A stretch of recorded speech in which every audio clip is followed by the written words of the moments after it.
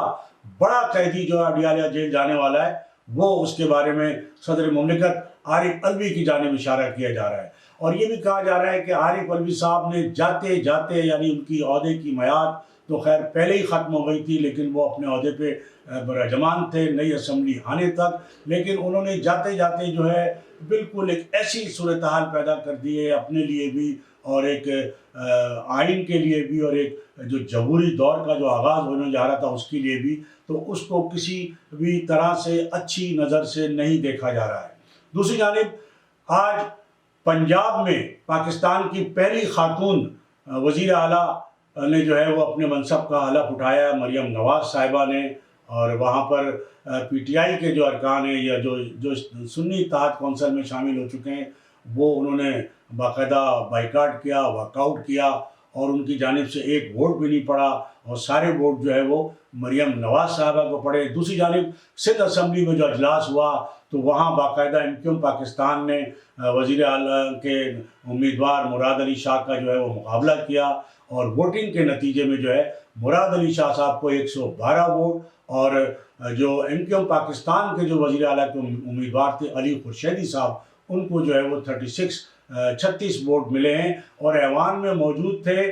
P T I کے 9 ارکان بھی اور جماعت اسلامی سے تعلق رکھنے والے ایک رکن بھی وہ موجود تھے، اور انہوں نے جو ہے ایک موقع پر ایک پلے کارڈ لے کر جو ہے وہ باقاعدہ اسپیکر ڈائس کے سامنے کھڑے ہو کر جو ہے وہ احتجاجی مظاہرہ کیا، اپنا احتجاج نوٹ کرایا اور کہا کہ یہ مینڈیٹ پر ڈاکہ ہے۔ اسپیکر جو تھے اویس قادر شاہ انہیں روکا اور یہ کہا کہ دیکھیں آج کا اجلاس جو ہے وہ صرف اور صرف وزیر اعلیٰ کے انتخاب کے لیے ہے، اس میں آپ کوئی اور ایکٹیویٹی نہیں کر سکتے، لہٰذا آپ اپنی اپنی نشستوں پر بیٹھ جائیں۔ تاہم جو اپوزیشن کے ارکان تھے پی ٹی آئی کے اور جماعت اسلامی کے رکن وہ کچھ دیر تک جو ہے وہ اپنا احتجاج ریکارڈ کراتے رہے، اور اس کے بعد انہوں نے وہ جو ایک طریقہ کار ہوتا ہے کہ اسپیکر ڈیسک کے پاس جا کے جو اپنا ایک کارڈ لیتے ہیں وہ انہوں نے اپنا کارڈ بھی تمام اراکین نے جس میں پی ٹی آئی کے بھی اور جماعت اسلامی کے بھی اور پیپلز پارٹی کے بھی اور MQM پاکستان کے بھی سب نے وہ کارڈ لیا، اور اس کے بعد جو لوگ مراد علی شاہ کو ووٹ دینا چاہتے تھے وہ ایک جانب چلے گئے دروازے سے باہر، اور جو علی خورشیدی صاحب کو ووٹ دینا چاہتے تھے وہ دوسرے دروازے سے باہر چلے گئے، اور جس کے بعد جو ہے جب ووٹ کاؤنٹنگ ہوئے تو اس کے نتیجے میں 112 ووٹ مراد علی شاہ صاحب کو اور 36 ووٹ جو ہے وہ علی خورشیدی صاحب کو ملے۔ اور جو MQM پاکستان کے جو انتہائی سینئر ایک رہنما ہیں، ڈپٹی کنوینر ہیں، رکن سندھ اسمبلی ہیں، جو پہلے قومی اسمبلی کے رکن بھی رہ چکے ہیں، عبدالوسیم، انہوں نے MQM پاکستان کی جانب سے جو تقریر کی، خطاب کیا، انہوں نے وزیر اعلیٰ مراد علی شاہ کو منتخب ہونے پر مبارکباد دی اور کہا کہ وہ ان کے اچھے کاموں کی تعریف اور جو غلط کام ہوں گے اس کی تنقید بھی کریں گے، اور اچھے کاموں کے حوالے سے ان کا تعاون انہیں جاری رہے گا۔ اور اسی طرح جو خطاب کیا چونکہ وزیر اعلیٰ کے انتخاب کے بعد جو ہے جن جن لوگوں نے اپنے نام دیے تقریر کے لیے ان کو تقریر کی اجازت دی گئی، جس پر پی ٹی آئی کے جو رکن تھے ریحان راجپوت جو حیدرآباد لطیف آباد سے منتخب ہوئے آزاد رکن کے طور پر، جو پی ٹی آئی کی حمایت سے اور اب وہ سنی اتحاد کونسل میں، انہوں نے بھی تعاون کا یقین دلایا، مبارکباد دی۔ تاہم انہوں نے جب اس سے ہٹ کے موضوع سے ہٹ کے بات کرنے کی کوشش کی تو اسپیکر صاحب نے ان کو روک دیا، بلکہ اس حوالے سے جو سابق اسپیکر سندھ اسمبلی تھے آغا سراج الدین درانی صاحب، انہوں نے بھی جو ہے بیچ میں لقمہ دیا کہ وہ آج کے اس موضوع سے ہٹ کے کوئی بات نہیں کر سکتے۔ اسی طرح اور دیگر تمام لوگوں نے جو ہے وہ وزیر اعلیٰ سندھ کو مبارکباد دی۔ خود آغا سراج درانی صاحب جو سابق اسپیکر 10 سال رہے سندھ اسمبلی کے، اور انہوں نے کہا کہ مجھے آج 10 سال بعد بات کرنے کا موقع ملا، ورنہ تو میں تو اسپیکر کی کرسی پہ ظاہر ہے کہ سوائے اجلاس چلانے کے اور کام نہیں کرتا۔ آج میں ایک رکن کے طور پہ موجود ہوں، اور انہوں نے مراد علی شاہ صاحب کے لیے بڑے جو ہے ایک مزاحیہ انداز میں جو ان کا ایک عذرائے تفنن، ایک ان کا خاص جو ہے انداز ہے آغا سراج درانی صاحب کا، مزاح کا جو انداز ہے بات کرنے کا، اس نے کہا کہ اب میں مراد علی شاہ صاحب سے یہ کہوں گا کہ وہ لڈو ضرور کھلائیں اپنی اس کا تیسری مرتبہ کامیابی پر، جو جس میں پستے اور یہ وہ سارا انہوں نے ذکر کیا۔ تو یہ بڑا اس حوالے سے یہ ساری چیزیں رہیں، اور مراد علی شاہ صاحب نے بھی خطاب کیا، اور مراد علی شاہ صاحب نے کہا کہ وہ سب کو ساتھ لے کے چلیں گے، لیکن انہوں نے کہا کہ یہ بات اپنے دماغ سے نکال دیں کہ کراچی اور سندھ الگ ہے۔ انہوں نے کہا کہ کراچی کو سندھ سے الگ کرنے کی باتیں اپنے دماغ سے نکال دیں، یہ انہوں نے وارن کیا۔ یقیناً ان کا اشارہ جو تھا وہ MQM پاکستان کی طرف تھا۔ دوسری جانب ہم آپ کو یہ بتاتے چلیں کہ جو وفاق میں جو MQM پاکستان کے مسلم لیگ نون سے جو مسلسل مذاکرات ہو رہے تھے، ان مذاکرات کا ابھی تک کوئی نتیجہ نہیں نکلا ہے۔ اور جیسے کہ اس بارے میں بتایا جاتا تھا کہ جو شہباز شریف صاحب ہیں، جو وزیر اعظم کے امیدوار ہیں، ان کا یہ کہنا تھا کہ پہلے ہم جو دوسرے ایک تو اسپیکر کا انتخاب، ڈپٹی اسپیکر کا انتخاب ہو جائے، وزیر اعظم کا انتخاب ہو جائے، اس کے بعد ہم آپ کے جو مطالبات ہیں ان کو دیکھیں گے۔ تو ایک یہ بھی خبر سامنے آئی ہے کہ مسلم لیگ نون نے یا شہباز شریف صاحب نے جو ہے وہ MQM کے جو مطالبات ہیں اس سے اصولی طور پہ اتفاق کر لیا ہے، لیکن اس حوالے سے کوئی حتمی بات کہنے یا اعلان کرنے کا جو ہے وہ وزارت عظمیٰ کا جو چناؤ ہو جائے گا، جب وہ بن جائیں گے وزیر اعظم، تب بات کریں گے۔ تو بتایا جاتا ہے کہ اس کے بعد MQM پاکستان نے بھی وفاق میں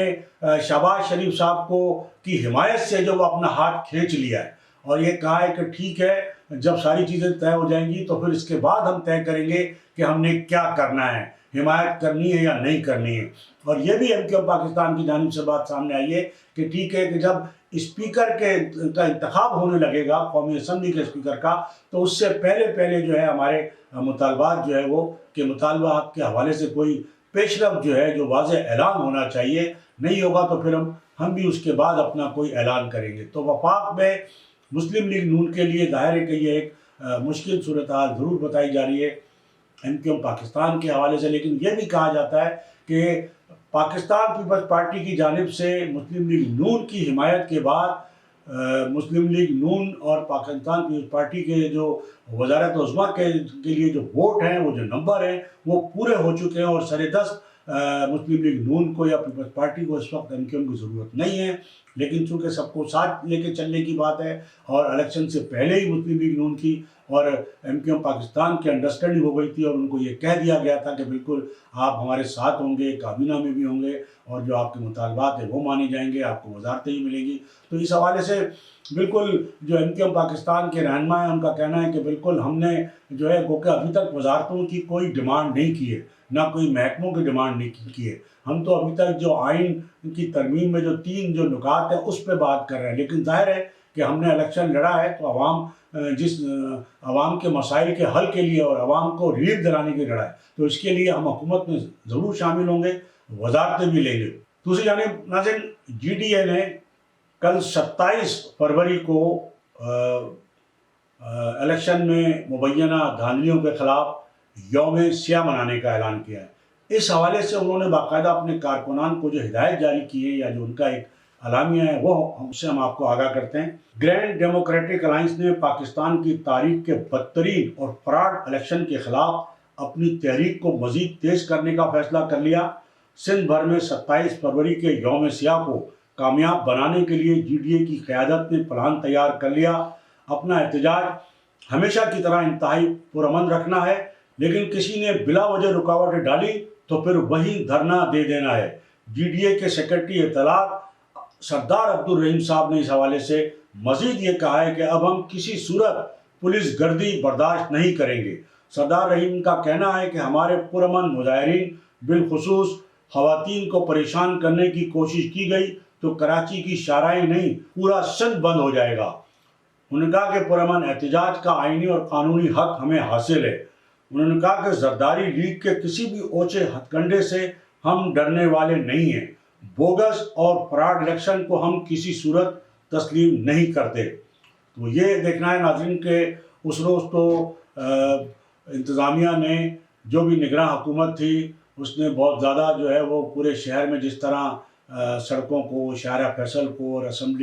اسمبلی جانے والے تمام راستوں کو باقاعدہ سیل کر دیا تھا، اور ایک بالکل کرفیو کا سما تھا، اور کئی میل کے علاقوں میں نہ صرف دکانیں بند ہو گئی تھی، کاروبار بند ہو گیا تھا، لوگ اپنے گھروں میں محصور ہو کر رہ گئے تھے، اور ظاہر ہے کہ جو مظاہرین تھے ان پر لاٹھی چارج بھی ہوا، آنسو گیس کے شیل بھی ان پر جو ہے وہ پھینکے گئے۔ تو صورتحال بڑی کشیدہ ہوئی تھی، لیکن اب دیکھنا یہ کہ کل جو ہے حکومت کیونکہ کل بھی جو دن ہے وہ نگراں حکومت کا دن ہے، نئی حکومت کا دن۔ کل شام کو نئے وزیر اعلیٰ مراد علی شاہ صاحب شام 6 بجے گورنر ہاؤس میں اپنے عہدے کا حلف اٹھائیں گے۔ اب دیکھنا یہ ہے کہ جو یوم سیاہ ہے اس حوالے سے جو بھی احتجاج ہوتا ہے وہ نگراں حکومت کی ذمہ داری ہے، تو نگراں حکومت کا غالباً کل آخری دن ہوگا شام 6 بجے تک۔ تو وہ اس حوالے سے کیا جو پہلے روز جو جس طرح کا رویہ رکھا گیا تھا، جس طرح کے راستے بند کیے گئے تھے، تو کیا وہی رویہ ہوگا، یا اس احتجاج کو روکنے کے لیے کیا طریقہ اختیار کیا جائے گا، یا کسی قسم کی کوئی مزید جو ہے وہ کشیدہ صورتحال ہوگی، بدامنی کی صورتحال ہوگی، ہنگامہ خیزی ہوگی۔ یہ کل کا دن بھی اس حوالے سے بہت اہم ہے۔ کیا جو جی ڈی اے کے لوگ ہیں، جو مظاہرین ہیں، کیا وہ گورنر ہاؤس کی جانب جائیں گے کہ جہاں نئے وزیر اعلیٰ حلف اٹھا رہے ہوں گے؟ یہ ظاہر آنے والا کل کا دن بتائے گا۔ اور ناظرین ایک اور آپ کو ہم خبر بتاتے جائیں کہ جو نگراں کابینہ ہے، سندھ کی نگراں کابینہ، اس کا جو الوداعی اجلاس ہوا ہے اس میں بڑی ہنگامہ خیزی رہی، اور ایک صوبائی وزیر جو صحت، نگراں صوبائی وزیر صحت اور جو نگراں وزیر اعلیٰ تھے ان کے درمیان بڑی تلخ کلامی ہوئی، تو میں ہوئی، اور بتایا جاتا ہے کہ دونوں نے ایک دوسرے کو بڑی دھمکیاں دی ہیں۔ اور جو نگراں صوبائی وزیر تھے ان کا یہ کہنا تھا کہ انہوں نے خامیوں کی، کوتاہیوں کی نشاندہی کی، تو جس پر نگراں وزیر اعلیٰ سے ناراض ہو گئے اور یہ صورتحال بنی، اور صورتحال اس حد تک پہنچ گئی نگراں کابینہ کے دیگر ارکان کو جو ہے بیچ بچاؤ جو ہے وہ کرانا پڑا، اور اس کے بعد جو ہے وہ صورتحال کو قابو کیا گیا۔ تو ناظرین یہ ہماری آج کی گفتگو۔ اس سے پہلے کہ میں آپ سے اجازت دوں، میری آپ سے یہی گزارش ہوگی کہ آپ think T V H D channel کو سبسکرائب کر لیں، اپنے دوستوں میں شیئر کریں اور لائک کریں۔ اس کے ساتھ ہی آج کی اس نشست سے صابر علی کو اجازت۔ اللہ حافظ۔ Think T V H D کو سبسکرائب ضرور کر لیں اور بیل آئیکن کا بٹن دبائیں تاکہ ہماری نئی آنے والی ویڈیوز پر وقت آپ تک پہنچ سکیں۔ شکریہ۔